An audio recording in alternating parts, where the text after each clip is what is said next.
Welcome to Full Court Fits, the show that takes you around the world of NBA fashion while also bringing you the latest, greatest, biggest news in sneaker culture today. I'm Big Waz. Let's go. Woo!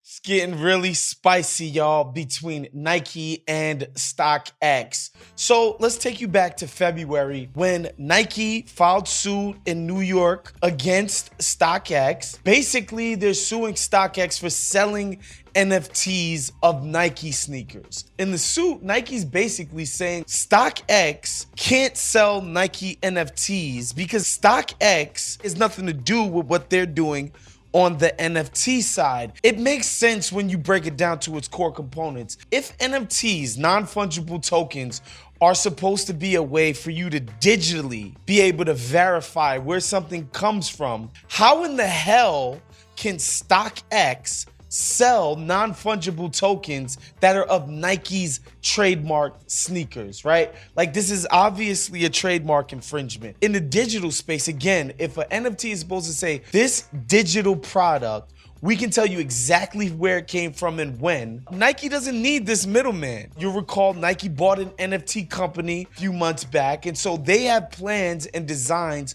on getting into the digital space. StockX is clearly doing some money grab thing with basically the justification for what they're trying to do being that, oh, we can back up these NFTs with the actual vault that we have of Nike sneakers that we own. Spurious at best. And if you're Nike, you understand. It's like StockX and places like GOAT, they exist at the behest of Nike. So to Nike, this is like, you guys are biting the hand that feeds you. We let you do your resale stuff of our products with this spurious notion that you guys authenticate our stuff and therefore our platform is safe and all of that. So you understand why Nike is just like, yo, get out of here. You don't get to make money off of NFTs now as well. Now, this week, we get some more filings by Nike whereby they accuse StockX of selling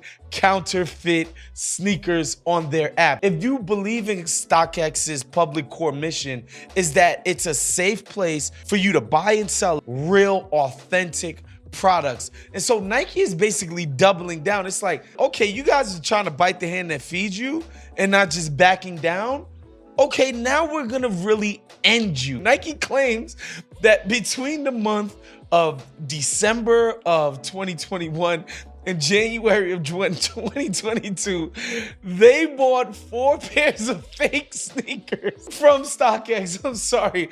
This is just so hilarious and perfect. I completely understand why Nike's just like, guys, you're making enough money off of our shit. And the fact that StockX didn't back down, they're like, oh, okay, we're coming at your core existence now. This is how these corporate behemoths will do you in court if you try to fight them. Of course, StockX has since put out its own public statement where they say, quote, "We take customer protection extremely seriously, and we've invested millions to fight the proliferation of counterfeit products that virtually every global marketplace faces today." Nike's latest filing is not only baseless, but also is curious given that their own brand protection team has communicated confidence in our authentication program and that hundreds of Nike employees, including current senior executives, use StockX to buy and sell products. Nike's challenge has no merit and clearly demonstrates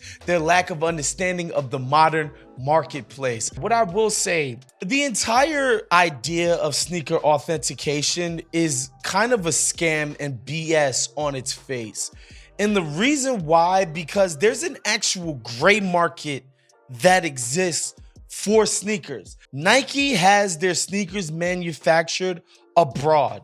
Those same manufacturers can make basically as many of these sneakers as they want. Like, they're the ones making it. They make the product. So a lot of times these resellers, they've developed relationships with the people who are actually making Nike, Adidas, all these other brand sneakers. While it might not be authentically from Nike or an approved retailer, the people who make the sneakers are selling those sneakers that they manufacture on their own without the brand. So the idea that StockX could somehow authenticate whether something was official or not from a manufacturer who Nike actually gets their sneakers from is just like, it doesn't take a genius to understand why this is a ridiculous notion in and of itself. I'm keeping my eye on this. This is very juicy and very interesting for another reason as well. Sneaker resellers and the secondary market serve as an important marketing tool for Nike, right? Like, while Nike doesn't make the money off of these sneakers that mark up at 300-400%, these markups help the perception that Nike's products are luxury. Like, if I could sell, a Union 1 for $1,500, that's comparable to a Dior sneaker. So Nike depends on the marketing of their product, even if they're not profiting directly. What it allows for is Nike no longer has inventory. They don't keep things on the shelves. As soon as they put something out, it's gone until the next thing they put out. And that wasn't always the case. And so it's like a delicate balance. They rely on these people for the marketing of their products, but at the same time, they can only take but so much of these people's greed. And so this is something very interesting, and keep your eye on this. Let's get into Cop or Drop. First up, we got Wes Matthews of the Milwaukee Bucks. Here we see Wesley Matthews, Dior from head to toe. Shouldn't be surprised. You got the pink Dior sweatshirt. They're calling this the CD Diamond sweatshirt, white Dior denim pants. I always tell brothers, be careful in them white pants. Them things ain't for everybody. And of course, the Diorizing ankle boots. White pants, he's out there with that, but I think this is not the most egregious use of the white pants we've ever seen. And I'm not mad at the V-neck sort of sweater, right? Like, there's a way to make this really boring and preppy, and I don't think this is that. Dior, of course, NBA players can't get enough of this shit, so you shouldn't be surprised that he's draped his body and all over. I like the colors. I like the sort of execution isn't horrible, but I'm just not wowed by this. You could do better than this, Wes Matthews. I'm dropping this fit.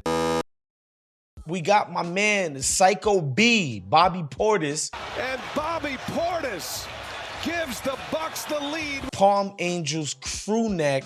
Man, to me, I don't like this. I feel like they're killing the bear while also biting the polo bear at the same time. Palm Angels, another brand that I don't get. This is a damn near $1,000 sweater. I'll never understand why. Amiri cargo pants. I love fatigue or camo. I'm a fatigue head because I grew up in New York City in the 90s, and this was a look that basically transcended everything. And so I'm gonna always enjoy some fatigue pants, a fatigue jacket, a fatigue hat. Anything fatigue I'm gonna be with because I'm a sucker for it. And again, the classic Union Air Jordan 1 collaboration. I just think this is a dope fit. Like, this is right up my alley. This is basically pandering to me for all intents and purposes. I'm gonna cop this. All right, that's our show for today. Make sure you subscribe to The Ringer's YouTube page. Make sure you hit that notification bell so that you're informed every single time Full Court Fits drops every single Friday afternoon. And make sure you hit that like button because you're loving these videos. We'll see you guys next week. Peace.